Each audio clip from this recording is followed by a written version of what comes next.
Мэдээ үргэлжилж байна. Монголын менежментийн холбооноос жил бүр сар шинийн өмнө шилдэг менежерийн шагналыг гардуулдаг уламжлалтай. 21 дахь удаагийн шалгаруулалтаа өнөөдөр зарлаж шилдэг менежерүүдэд шагналыг нь гардуулсан байна.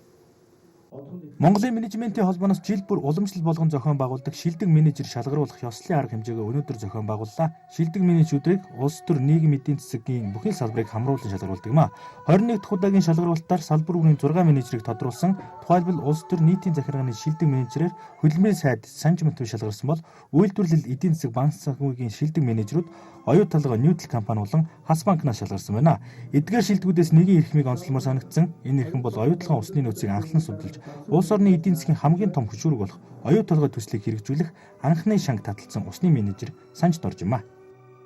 Өнөөдөр энэ сар шинийн босгон дээр Монголын шилдэг менежерүүдийн тоонд орж байгаадаа баяртай байна. 1997 онд гадны компани орж ирээд Монголд орж ирээд эрэл хайгуулын ажлыг хийх лиценз авсан.